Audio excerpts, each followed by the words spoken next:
그러면 314페이지 사업소득금액의 계산 보겠습니다. 사업소득금액은 총수익금액에서 필요경비 뺀 금액으로 해서 구하죠. 그래서 사업소득금액은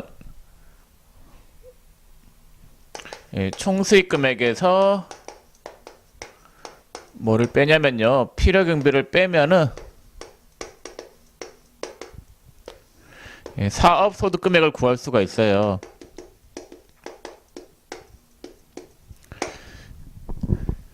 자, 그러면은 이거 구하는 과정이 쉽진 않거든요.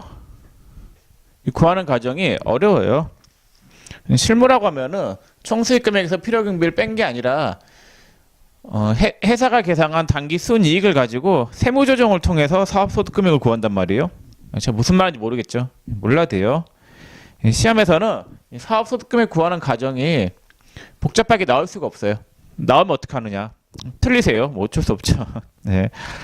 자, 근데 이제 시험에서 자주 출제되는 부분, 주의해야 될 부분, 그거는 좀 설명을 드릴게요. 총수익금액과 관련해서 주의해야 될 게 그 책에 보시면은 거기 이자 수익하고 배당금 수익이 있죠. 자, 이자 수익하고 배당금 수익은 법인세법은 각 사업연도 소득에 포함, 그러니까 법인세 계산할 때 포함을 시키는데, 소득세에서는 이자 수익하고 배당금 수익은 사업소득이 아니라 이자소득이고 배당소득에 포함을 시켜야 돼요. 그러니까 사업소득으로 과세하면 안 돼요. 예를 들어서 개인사업자가 사업을 하면서 돈이 좀 남아가지고 누군가한테 돈을 빌려줬어요. 그럼 거기에 대한 대가로 이자를 받았다라고 하면은 그 이자는 그 사업소득이 아니라 그 개인의 이자소득으로 포함을 시켜야 되는 거예요. 근데 금융업은 제외. 금융업 같은 경우에는 사업소득이에요. 자, 그 다음 필요경비 보세요. 필요경비에 1번에 대표자의 인건비, 퇴직급여 충당금이 있죠. 대표자의 인건비하고 퇴직급여 충당금은 법인세법에서는 비용으로 인정이 돼요. 근데 소득세법은 필요경비로 인정하지 않습니다. 왜 그러냐면요, 만약에 벌어들인 돈이 500원이다. 그럼 개인사업자의 인건비로 500원을 뺐다.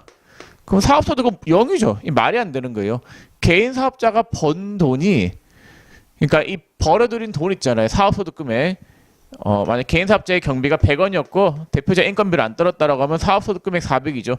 이게 개인 사업을 해서 벌어들인 돈이 400원인 거예요. 여기에 대해서 세금을 부과하면 되는 건데, 여기에서 지인건비로 400원을 더 넣어가지고 경비로 500원을 만들어 버렸다. 이건 말도 안 되는 거죠. 그래서 개인사업자는 사장님 거기 때문에 그 사업에서 벌어들인 이익은 사장님의 소득이고 사장님의 이익인 거예요. 그래서 경비로 빼면 안 돼요. 사장님의 인건비를. 자, 그 다음에 이번에 가사 관련 경비는 뭐 법인세법에서는 별다른 규정이 없고, 왜냐면 법인이기 때문에 뭐 사장님 개인적으로 가사 관련 경비 쓴 거, 그게 뭐 별다르게 규정할 게 없죠. 근데 소득세는 필요경비로 인정하지 않아요. 가사 관련 경비는. 당연한 거죠. 사업과 관련된 것만 경비로 인정이 되겠죠. 자, 그 다음 4번에 사업소득의 과세 방법. 자, 이것도 이제 입장이 두 가지 입장이 나와요. 소득을 지급하는 자가 있을 거고,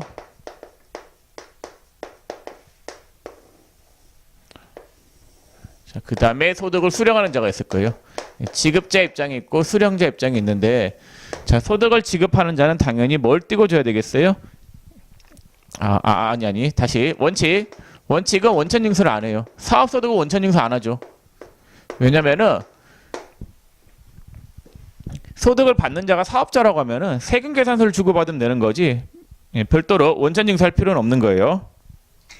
원천징수를 하지 않습니다. 원칙은. 자, 근데 예외적으로 원천징수하는 경우가 있어요. 원천징수 안 하죠. 원칙은. 예외적으로 원천징수하는 경우가 있는데 어떤 경우냐? 부가가치세가 면제되는 인적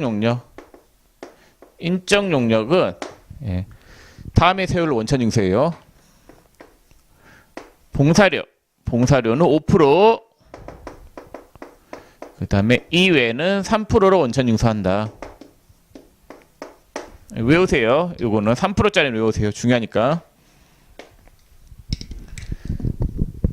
자, 먼저 이외의 경우는 어떤 경우냐? 뭐 보험모집인들 있죠. 보험모집인들은 돈 받아갈 때 수당으로 받아가죠. 그러니까 부가세가 면제되는 인적 용역이라고 하는 거는 프리랜서들 있잖아요. 프리랜서들 이야기예요. 사업장 없이 뿌리로 이렇게 일하시는 분들 있잖아요. 예, 그런 자들인데 보험 모집인들도 있고 또 어떤 분들이 있냐면요. 학원 강사들이 있죠. 학원 강사들은 그 돈을 받을 때 월급으로 받는 개념이 아니죠. 자기가 강의업을 하고 있는 거잖아요. 강사업을 하고 있는데 단지 사업자 등록이 없고 그냥 개인적으로 프리랜서로 일하는 거잖아요. 그 돈을 받을 때 고용돼서 돈 받는 게 아니라 보통 뭐 시간당 얼마 이런 식으로 돈 받잖아요. 예, 그런 자들은 사업소득이에요. 강의업이란 걸 하고 있는 거잖아요.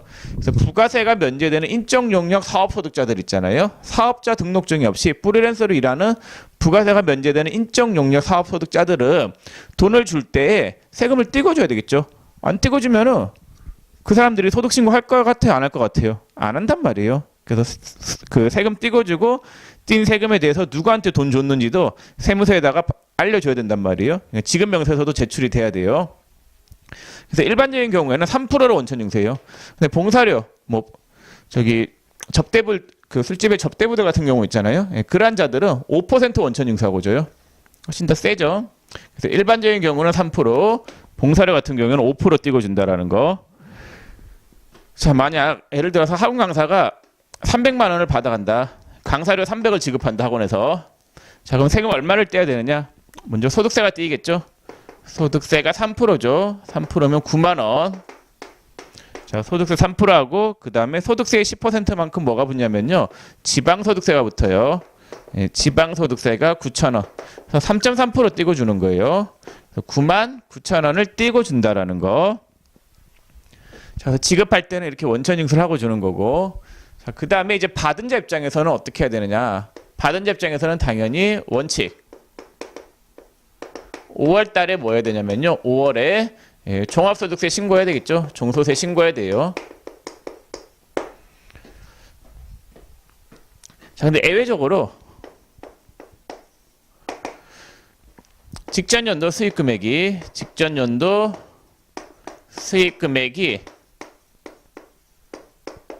7,500만 원 미만이 보험 모집인 등은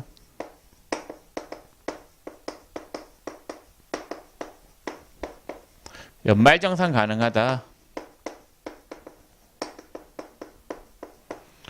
자, 이게 무슨 말이냐면요. 보험 모집인들 있죠. 그 보험회사에서 일하시는 분들이 수익 금액이 7,500이 안 되면은 뭐 그렇게 큰 규모는 아니다라고 본단 말이에요. 영세한 건 아니고 7,500만 원 미만이라 하더라도 뭐 영세한 건 아니죠. 근데 어느 정도 규모가 소규모로 보기 때문에 그러한 자들 같은 경우에는 세금 신고 업무를 좀 간소화시켜 주고 있어요.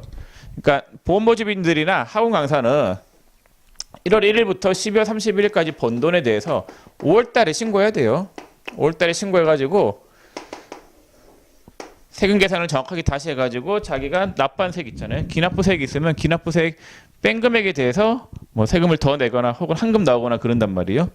자, 근데 세금 신고하는 일이 쉽지는 않잖아요. 그래서 보험 모집인들이 개인적으로 5월 달에 자기 개인적으로 세금 신고를 다 하러 가면은 그 일하는데 지장이 있을 수 있단 말이에요. 그래서 보험 모집인들 같은 경우에는 방문 판매원도 마찬가지. 보험 모집인이나 방문 판매원은 5월이 아니라 근로소득자들처럼 2월 달에 세금 신고할 수 있게 해줘요. 그리고 자기가 직접 하지 않고 보험회사에서 대신해서 할 수 있게 해주고 있다라는 거. 그러니까 연말정산이라고 하는 거는 자기가 세금 신고하는 게 아니라 회사에서 세금 신고해주는 게 연말정산이단 말이에요. 보험 모집인 같은 경우에는 보험회사에서 세금 신고를 할 수 있게 해주고 있어요. 수익 금액이 7,500만 원 미만인 경우에는. 앞에서 이런 유사한 내용 배웠을 거예요. 5월 달에 세금 신고 안 해도 되는 경우 해가지고 근로소득만 있는 자들은 2월에 연말정산하니까 안 해도 된다라고 썼죠. 그 다음에 직전 연도 수익 금액이 7,500만 원 미만이 보험 모집인 방문 판매원 등은 5월 달에 직접 안 하고 2월 달에 회사에서 해준단 말이에요. 그래서 5월 달에 갈 필요가 없는 거죠. 자, 그래서 315페이지 상단에 뭐 소득의 수령자 입장까지 다 봤습니다. 읽어보시면은 제가 다 설명드린 내용이니까 나중에 한번 보시면 되겠고. 자, 그다음 근로소득이 있어요. 근로소득. 사업소득은 설명을 다 드렸고, 그다음 근로소득이 있는데 2배사 근이죠. 근로소득은 나중에 볼게요. 시험에서 나오는 거는 근로소득이겠죠. 주로 나오는 건 근로소득인데 나중에 보고 5번에 연금소득이 있죠. 이거는 하나도 안 중요해요. 안 봐도 무방해요. 315페이지하고 316페이지는 안 봐도 무방하겠습니다. 자, 317페이지 가보세요. 기타소득 있죠.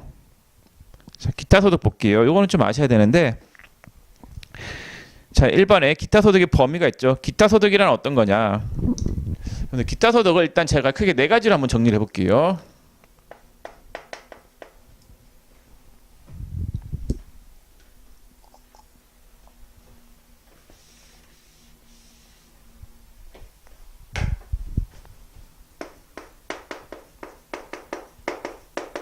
자, 기타소득은 성격이 첫 번째 일시우발적인 성격이에요.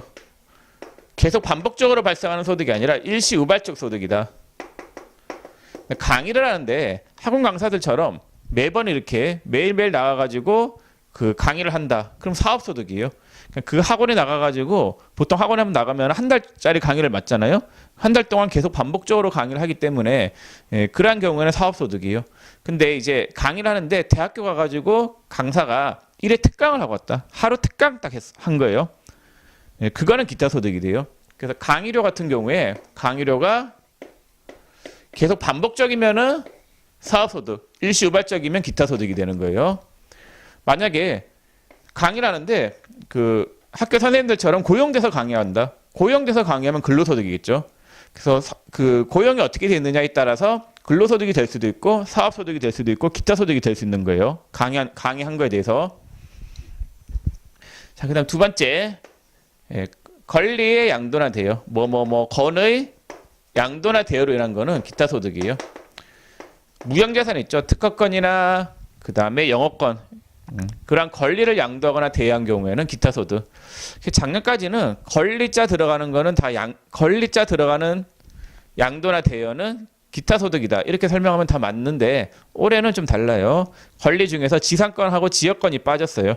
지역권하고 지상권의 양도나 대여로 인한 소득은 기타소득이 아니라 무슨 소득으로 빠졌다라고요? 사업소득으로 갔어요. 사업소득. 자, 세 번째. 불로소득. 불로소득이라고 하는 거는 복권이나 경마 있잖아요. 도박해서 얻은 소득. 그런 거를 불로소득이라고요. 얘도 기타소득이에요. 잘 있는 일들이 아니죠. 어쩌다 한번 있는 일들이죠. 네 번째가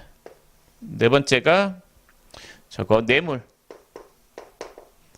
뇌물 받는 게 계속적으로 있는 일은 아니죠. 어쩌다 한번 있는 일이죠. 그래서 뇌물 받은 것도 기타소득이에요. 그 뇌물 받는 건 어떻게 기타소득이 되느냐? 걸리면 기타소득이에요. 안 걸리면 되는데 걸리면 기타소득이 되는 거예요. 자, 그 다음에 하나 더 추가가 된 게 올해 종교인 소득 있잖아요. 종교인 소득이 기타 소득으로 들어갔는데 이거는 크게 중요하지는 않을 것 같아요. 자, 그럼 하나하나씩 볼게요. 317페이지 기타 소득의 범위에 양도 대여로 인한 소득에 동그라미 1번에 저작자 또는 실현자, 음반 제작자, 방송 사업자 이외의 자가, 그리고 주의해야 될 게 이외의 자를 주의하세요. 이외의 자. 근데 거기 저작자나 실현자, 그다음 음반 제작자, 방송 사업자 있잖아요. 그러한 자들이 벌어들인 소득 있죠. 그러한 자들이 벌어들인 소득은 사업소득이에요. 사업소득. 근데 이 외자가 번 거는 기타 소득이 된다라는 거. 예를 들어 가지고 저 어릴 때 이제 주영훈이 작곡을 엄청 했단 말이에요. 그래서 엄청 해가지고 돈을 엄청 벌고 있었어요. 근데 만약에 주영훈이 언젠가는 이제 늙어서 죽겠죠. 만약에 죽어가지고 그 저작권을 상속을 했다. 아들이나 딸한테 저작권을 상속했다라고 하면은 그 저작권에 대한 대가로 받는, 상속받은 자가 그 저작권에 대한 대가로 받는 그거는 무슨 소득이 돼야 될까요? 그거는 기타 소득이 되는 거예요. 그러니까 저작자가 받는 소득은 당연히 사업 소득인 거고, 그 이외자들이 받는 소득은 그걸 업으라는 건 아니잖아요. 그래서 그러한 자들, 이외자들이 받는 소득은 기타 소득이 된다라는 거. 자, 그 다음에 2번.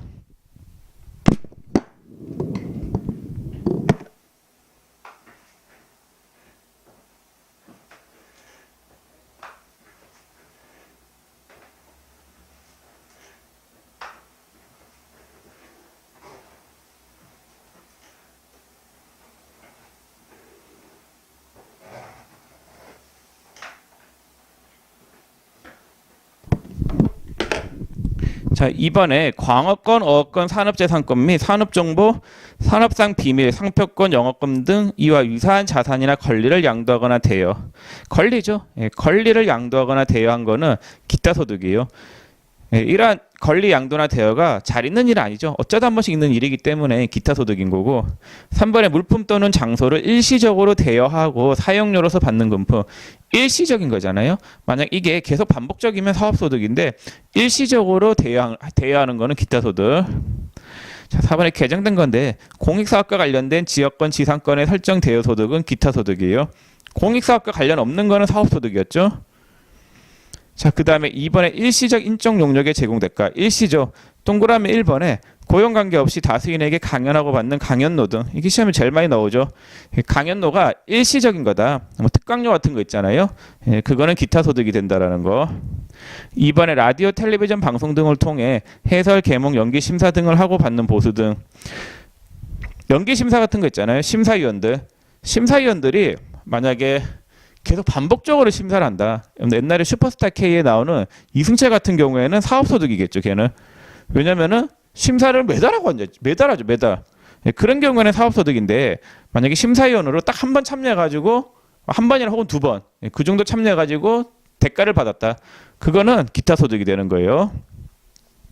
자, 3번에 변호사, 공인회계사, 세무사 등 기타 전문적 지식 또는 특별한 기능을 가진 자가 일시적으로 당의 지식을 활용하여 용역을 제공하고 받는 보수 등. 그 세무사가 뭐 어떤 기업체 가가지고 뭐 딱 일회성으로 컨설팅 한번 해주고 왔다. 예, 그런 경우에는 뭐가 되느냐? 기타 소득이 돼요. 근데 그 만약에 용역을 계속 반복적으로 제공했으면 사업 소득이 되겠죠. 자, 그다음 3번 보세요. 상금 당첨금 등의 불로소득. 동그라미 1번 상금, 뭐 현상금, 포상금 또는 이에 준하는 금품. 2번에 복권 시험 잘 나오죠. 3번에 승마투표권, 승자투표권의 환급금. 그 가천에 가면 경마장 있잖아요. 경마장에 승마투표권 만약에 10,000원짜리 샀다. 10,000원짜리 샀는데 50,000원짜리 당첨된 거예요. 그건 차액분 40,000원이 기타 소득이 되겠죠. 4번에 슬롯머신 등의 당첨금품. 슬롯머신에 500원 넣었는데 5,000원 당첨됐다. 그럼 4,500원이 기타 소득이 되는 거겠죠. 5번에 부가가치세법에 의한 신용카드 등의 사용자 보상금. 이런 상금 같은 경우에도 기타 소득이에요. 자, 다음 페이지 가보세요. 기타 일시소득에 동그라미 1번에 계약의 위반 해약으로 인하여 받는 손해배상금과 그 법정이자가 있는데, 자, 손해배상금이 있어요. 손해배상금.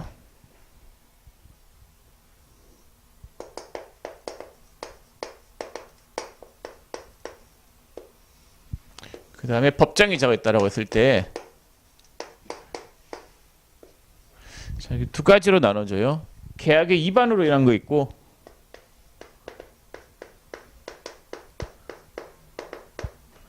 두 번째, 신체적, 정신적 피해로 인한 신체적, 정신적 피해로 인한 손해배상금이 있단 말이에요. 자, 그럼 계약의 위반으로 인한 손해배상금은 기타 소득이에요. 신체적, 정신적 피해로 인한 손해배상금은 과세 제외, 과세 안 해요. 차이가 뭐냐? 자, 먼저 계약의 위반으로 인한 손해배상금이 있는데, 여러분들 만약에 그 중고차 같은 거 사실 때 계약금 것이죠. 계약금 것이는데 그 계약금이 만약에 계약이 해지됐다. 그럼 뭐가 돼요? 그 계약의 위반으로 인해서 손해배상금 같은 거 줘야 되잖아요. 그런 경우에는 뭐가 되느냐? 그 손해배상금은 기타 소득이에요. 제가 맨날 드는 얘기가 있는데, 저희 옛날에 제가 어떤 사업을 할 때 카드 단말기를 설치했단 말이에요. 그 단말기 설치할 때 그 계약서상에 위약금에 대한 규정이 있었는 모양이에요. 중도 해지할 때 그 위약금을 물려야 된다. 그래서 제가 중도 해지하게 됐어요. 그래서 위약금을 물렸어요. 그럼 그때 제가 물린 위약금은 뭐가 되겠어요? 네. 그 위약금이 손해배상금으로 물린 거잖아요. 그럼 그분한테 그 돈을 줄 때는 기타 소득이단 말이에요. 그분이 받은 거는 제가 계약을 해지해가지고 그분한테 준 손해배상금은 뭐가 되느냐? 받은 그분은 기타 소득이 된다라는 거. 자, 그러면은 이 손해배상금은 기타 소득이 되고 그분한테 이제 제가 돈을 줘야 되겠죠. 손해배상금을 줘야 되는데 제가 그때 막 싸워가지고 안 주고 있었단 말이에요. 그 안 주면 어떻게 되느냐? 거기에 법정이자가 붙겠죠. 그러니까 제가 법원까지 갔었단 말이에요. 그때 안 주고 있었더니 법정이자가 붙었던 거예요. 그 법정이자는 소득의 성격이 뭐냐? 얘도 기타 소득이에요. 손해배상금이 기타 소득이며 거기에 붙는 법정이자도 기타 소득. 자, 그 다음에 신체적 정신적 피해로 인한 손해배상금. 제가 얼마 전에 또 싸워가지고 손해배상금을 받았단 말이에요. 네, 뭐 제가 촬영하고 있어서 말하기는 좀 그런데 어쨌거나 받았어요. 합의금으로. 그 합의금을 받았는데 그거 이제 병원비 하라고 받은 거예요. 거기에 대해서 과세를 하면 돼요, 안 돼요? 안 되죠. 저 아파가지고 그 돈 가지고 병원 가서 치료받고 있는데 세금을 부과해버리면은 제가 병원비 쓸 돈이 줄어들잖아요. 그러면 안 되는 거잖아요. 그래서 신체적, 정신적 피해로 인한 손해배상금은 과세 안 해요. 그 다음에 만약에 제가 그 돈을 못 받고 있었다. 합의금을 못 받고 있으면 법정이자가 붙어요. 그 법정이자도 과세 안 해요. 손해배상금이 과세 제외이면은 거기에 붙는 법정이자도 과세 제외가 된다라는 거.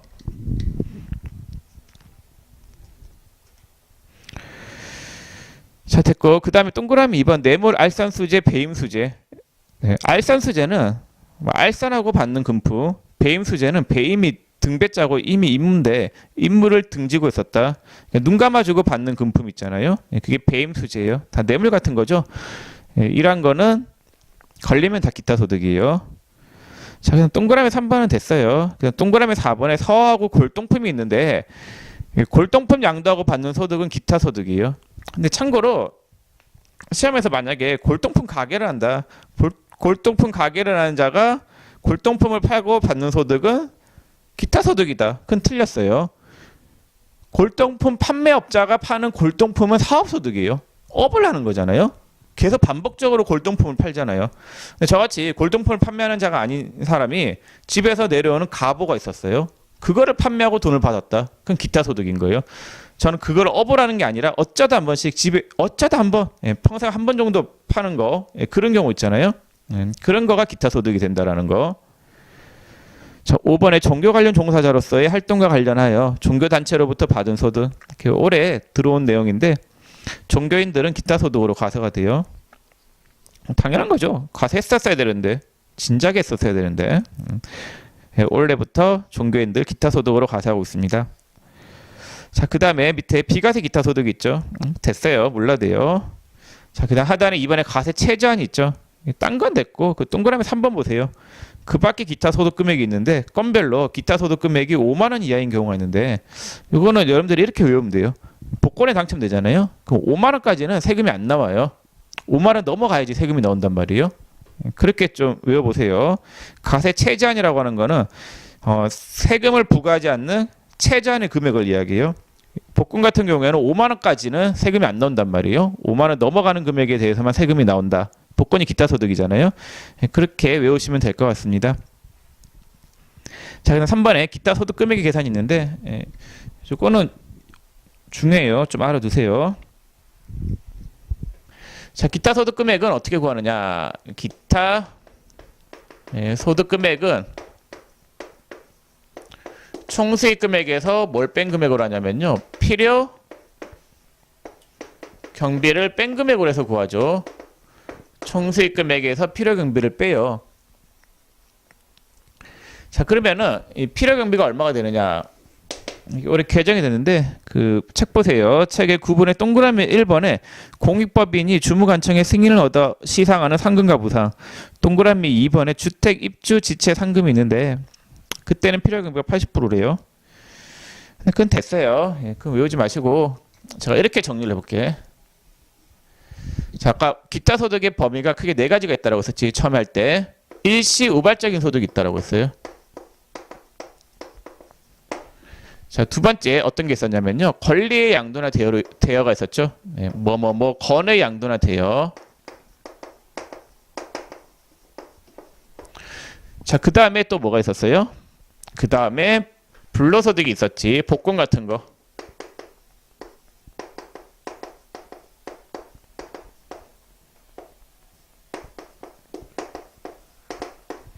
자, 그 다음에 또 뭐가 있느냐? 네 번째가 뇌물 있었죠, 뇌물.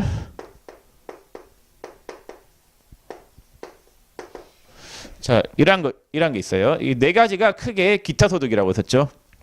크게 분리해 보면은. 자, 일시후발적이거나 건의 양도나 대여로 일한 거는 경비가 무조건 70%라고 생각하세요. 이렇게 단순히 외우는 게 훨씬 나아요.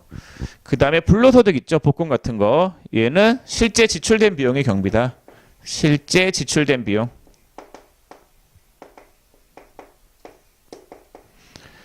예를 들어서 경마장 갔는데 경마장에 경마투표권을 1,000원짜리 샀다. 근데 10,000원이 당첨됐다. 그러면 1,000원이 경비인 거예요. 그래서 10,000원에서 1,000원을 뺀 9,000원이 기타 소득 금액이 되겠죠. 자, 그래서 뇌물 있죠. 뇌물은 경비가 있겠어요? 없죠. 얘는 경비가 없다. 뇌물 받는데 경비가 있나요? 그냥 가면 주죠.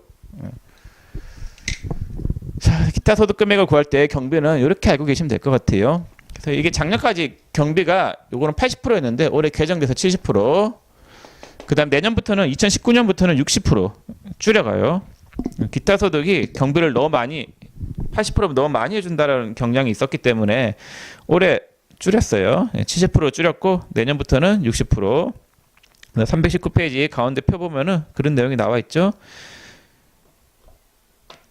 자, 그래서 기타 소득 금액 구할 때 경비 계산하는 거 알아두시고, 그 시험에서 많이 나오는 게 이런 말이 나오겠지. 자, 예를 들어 가지고 대학 특강료로 100만 원을 받았다고 할게. 특강료로 100만 원 받았으면 세금 얼마 떼일 것 같아요? 자, 아직 안 했어요. 좀 이따 얘기할게요. 설명을 덜 했지. 나중에 얘기할게요. 자, 어쨌거나 이 기타 소득 금액 구할 때 경비가 일반적인 거는 몇 프로가 된다고 모르면은 70%다. 이렇게 외우세요. 그다음 불로소득은 실제 지출된 비용, 뇌물은 경비 없다. 이렇게 끊어서 외우시면은 편하게 외울 수 있을 거예요. 자, 그다음에 기타 소득의 마지막 하단에 4번에 기타 소득에 대한 가세 방법이 있죠. 이거 설명해 볼게. 자, 얘 너 두 가지 입장을 볼게. 소득을 지급하는 자가 있지.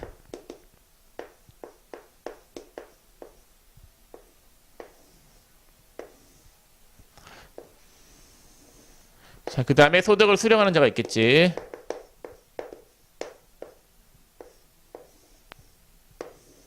소득을 지급하는 자가 있고 소득을 수령하는 자가 있는데, 돈을 줄 때에는 반드시 뭐하고 줘야 되겠어요? 세금을 떼고 줘야 되겠죠. 그래서 원칙, 기타 소득을 지급할 때는 뭘 하고 줘야 되느냐? 원천 징수해야 된다. 자, 몇 퍼센트로 원천 징수하느냐? 기타 소득 금액의 20%, 기타 소득 금액의 20%로 원천 징수하고 준다라는 거. 기타 소득 금액은 어떻게 구한다라고요? 이렇게 구한다라고 했었죠. 총수익 금액에서 필요경비 뺀 금액으로 구하면 되겠죠. 기타 소득 금액의 20%를 원천 징수하고 줘요. 자, 그러면은 기타 소득 금액을 어떻게 구해요? 이렇게 구하면 돼요. 그래서 시험에서 요거 얼마를 원천 징수해야 되느냐, 그것도 가끔 물어본단 말이야. 그래서 아까 예를 들려고 했던 거, 대학 특강료로 100만 원을 받았다라고 할게. 그럼 여기에 바로 20% 곱하면 안 되지. 기타 소득이 20%가 아니라 기타 소득 금액이 20%니까 경비를 빼야 되겠죠. 그래서 기타 소득을 받은 게 2018년 만약에 5월 달이었다. 5월 달이면 경비율이 몇 프로예요? 70%겠지. 2018년 4월 1일 이후에는 경비가 70%니까 70만을 뺄게. 여기에 몇 프로? 20%. 그럼 얼마가 나와요? 30만 원에 20%하면 6만 원이겠네. 그래서 소득세가 6만 원 나와요. 여기에 지방소득세가 6천 원이 붙겠지. 세금 얼마 떼고 줘야 돼요? 6만 6천 원 떼고 주는 거예요.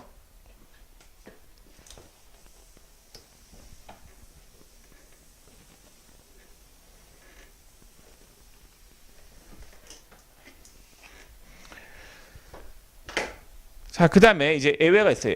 그리고 여러분들 이게 20%인데 복권 같은 경우에는 3억 원 초과분에 대해서는 30%예요. 원천징수 세율이. 근데 그건 지엽적이기 때문에 그까지는 안 외워도 될 것 같아요. 20%짜리만 외우시면 될 것 같아요.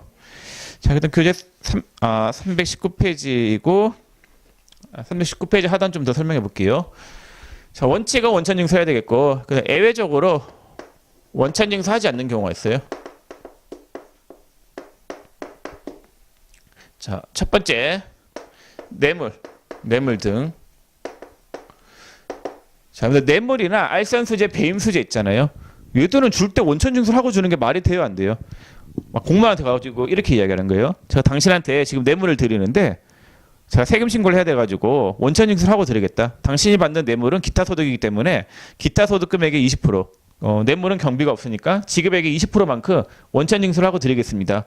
이렇게 이야기하면은 공무원이 좋아하겠어요? 아니 받겠어요? 안 받겠어요? 당연히 안 받죠. 네, 그래서 뇌물은 원천징수 안 하고 줘요. 자, 그다음에 하나 더. 두 번째, 계약금이 위약금으로 대체된 경우. 자, 요때도 원천징수를 하지 않는다라는 거. 계약금이 위약금으로 대체된 경우에도 원천징수 안 해요. 자, 요거는 무슨 내용이냐?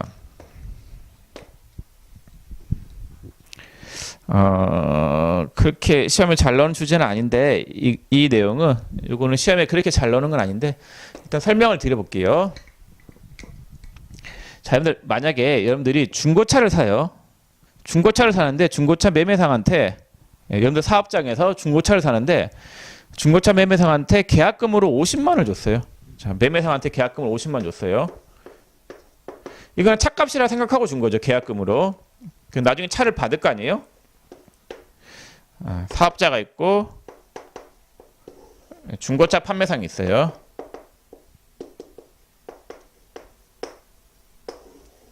자, 그러면 50만 원 줄 때 계약금으로 줬어요.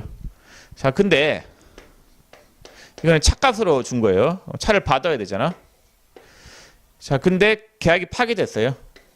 우리 회사의 사정으로 인해서 계약이 파기시켰어요. 딴 차 사려고.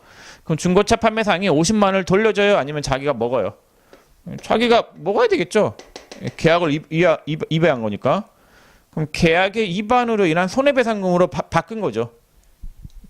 그러면 그건 뭐가 돼요? 기타 소득이 되잖아. 그러니까 계약의 위반으로 인해서 받는 손해배상금은 기타 소득이라고 했었잖아요. 그럼 50만 원이 기타 소득으로 바뀐 거예요. 만약에 사업자가 중고차 판매상한테 50만 원을 줄 때 당초에 이게 기타 소득이었다라고 하면 원천징수를 하고 줬겠죠. 근데 줄 때는 그냥 차값으로 준 건데 나중에 계약을 깨버리는 바람에 이게 기타 소득으로 바뀐 거죠. 변질된 거잖아요. 예. 그러면은 원천징수를 줄 당시에 할 수 없었던 상황이었던 거잖아요.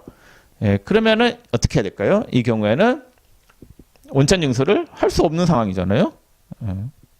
이해가 되세요? 안 돼도 괜찮아요. 예. 크게 중요한 건 아니니까. 그래서 한번 더 설명해 볼까? 예를 이렇게 또 들어볼게. 여러분들이 가장 계약이 많이 파기되는 게 부동산 매매 시장이지. 만약에 사업자가 공인중개사한테 계약금으로 50만 원 줬어요. 아니 그 건물주인한테 50만 원 줬다라고 할게요. 건물을 살려고 회사가 공장 건물을 살려고 계약금으로 50을 줬는데 줄 당시에는 건물 살려고 준 돈인데 계약이 깨졌어요.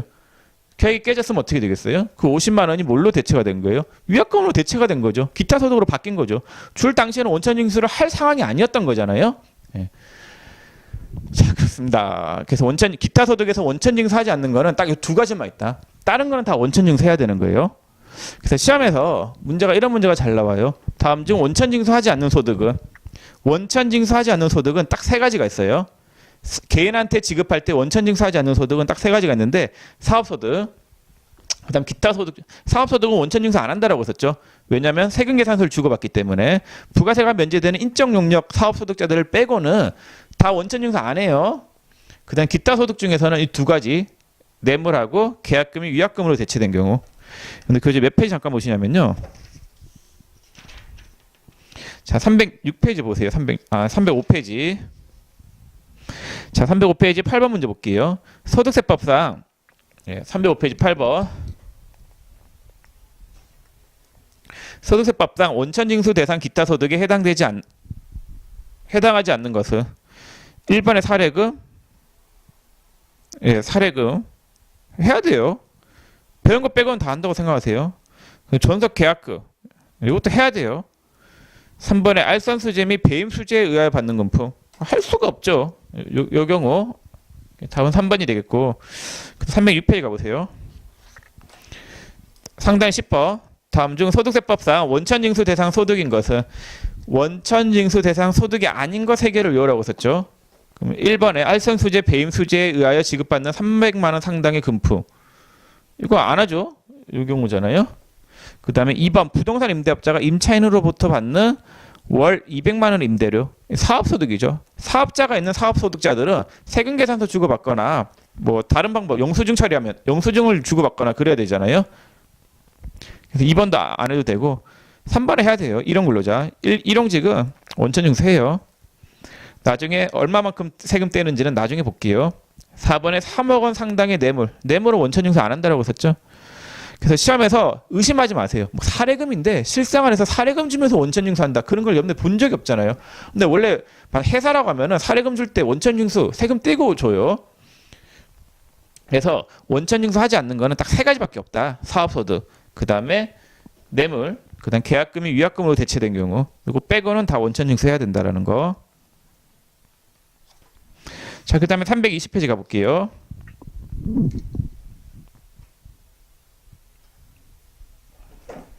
자, 소득을 받은 자 입장이 있는데 소득을 받은 자 입장에서 첫 번째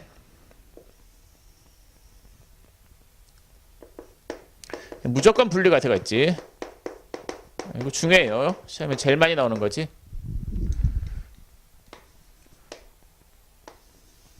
자, 무조건 분리과세는 뭐냐면요. 무조건 원천징수로서 납세 의무 종결 5월 달에 무조건 세금 신고할 필요 없는 거예요. 어떤 게 있겠어요? 복권이죠. 복권 등의 불로소득.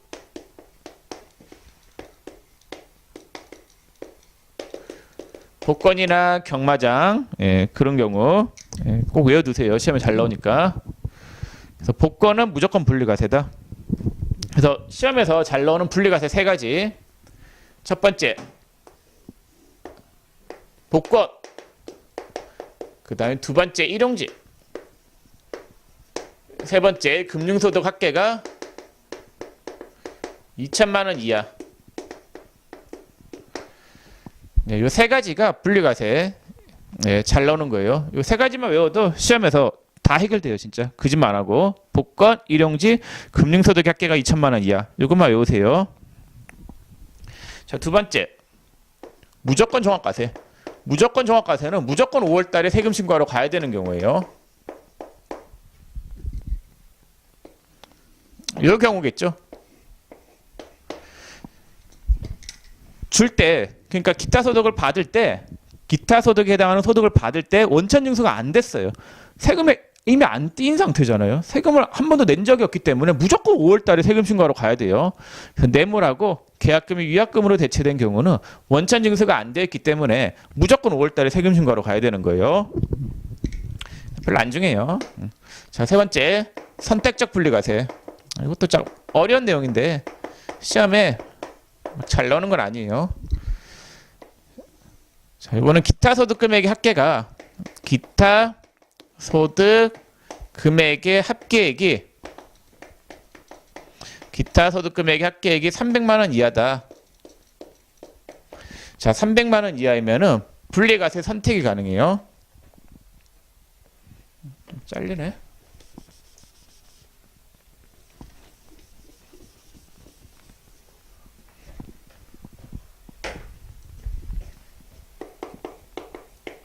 자, 기타 소득 금액의 합계액이 300만 원 이하다.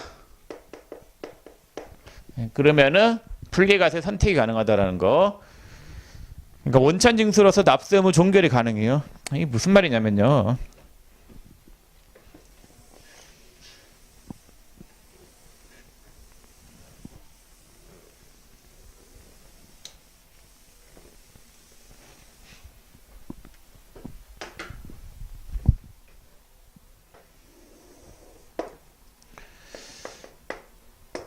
자, 만약 제가 특강료로 500만 원을 받았다고 할게요. 자, 특강료가 500이었어요. 자, 그러면은 500이 돼서 세금 얼마 떼이느냐? 경비를 빼야 되겠지. 필요경비. 필요경비 몇 프로 뺀다라고 했어요? 70%니까 350만 원 빼겠죠? 그러면은 소득 금액이 얼마가 나오냐? 기타 소득 금액이 150이지. 여기에 몇 퍼센트 띄워줘요? 예, 30% 띄워주겠죠? 그러면 얼마 세금 띄워줘요? 45만 원의 소득세를 띄워주겠죠? 소득세 45만 원. 뭐 지방소득세는 소득세 10%니까 지방소득세도 4만 5천 원 붙겠죠? 그건 좀 생각 안 할게요. 지방소득세는 소득세만 고려할게요. 자, 그럼 45만 원 띄워줘요. 자, 근데 그러면은 기타 소득이기 때문에 5월달에 세금 신고해야 되겠죠. 원칙은 해가지고 다른 소득하고 합산 신고 들어가야 돼요. 2배사 근년기 6개 합산해야 되겠지. 그래서 합산해가지고 세금 계산을 했어요. 이게 합산해가지고 뭐 소득 금액이 지금 150이지. 세금 계산했더니 자, 요기에 대한 요 소득 금액에 대한 세율이 예를 들어가지고 35% 구간이었다. 이 뭐야? 이 완전 잘못했네. 삽질했어요. 왜 30% 줘놨지? 20%예요. 그러면은 2는 2, 50, 30만 원. 잘못 적었어요. 기타 소득 금액이 20%죠. 자, 그러면은 세율 구간이 35% 구간이다. 그럴 경우 이거 만약에 다른 소득하고 합산하면 세율 구간이 35% 구간이면 세금 더 많이 나오겠죠. 원천 징수는 20%인데 타 소득하고 합산했을 때 다 합산해가지고 뭐 가표가 8,800이 넘어갔다. 네.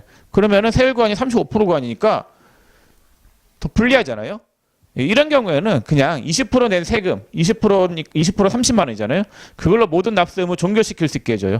그냥 기타 소득 금액이 300만 원 이하다. 지금 150이니까 300만 원 이하죠. 300만 원 이하인 경우에는 분리과세가 가능하다. 분리과세 선택이 가능하다. 원천징수로서 납세 의무 종결 가능. 5월달에 타 소득하고 합산하지 않고 20% 세금 떼인 걸로 모든 납세 의무 종결이 가능해요. 그래서 기타 소득 금액이 기타 소득 금액 합계액이 300만 원 이하인 경우에는 분리과세 선택이 가능하다라는 거. 만약에 세율 구간이 6% 구간이다. 그럼 어떻게 해야 되겠어요? 5월달에 세금 신고해야 되겠죠. 6%면 세금 얼마 나와요? 9만 원이지. 그럼 이미 납부한 게 얼마가 있어요? 30만 원 있으니까 기납부세액으로 30만 원 빠져서 21만 원 환급 나온단 말이에요. 이런 경우에는 당연히 타소득하고 합산해가지고 환급 받는 게 낫겠죠. 그래서 기타 소득 금액의 합계액이 300만 원 이하이면은 분리과세 선택이 가능하다라는 거. 이것도 참고로 알아두시면 좋겠습니다. 자, 이렇게 해서 일단 기본적인 내용 설명은 전부 다 드렸네요. 자, 그러면 여러분들이 이제 문제를 좀 풀 수 있을 것 같아요. 문제들을 한번 풀어보세요. 어디 있는 문제들을 풀어보시느냐. 앞에 안 푼 것들 있죠? 저기 304페이지 4번부터 저 뒤에 14번까지 풀어보세요. 풀어보시고 그 다음에 저기도 풀어보세요. 어디냐면 321페이지부터 323페이지까지 풀어보시면은 제가 다음 시간에 좀 풀어드리겠습니다. 이번 시간은 여기서 마칠게요.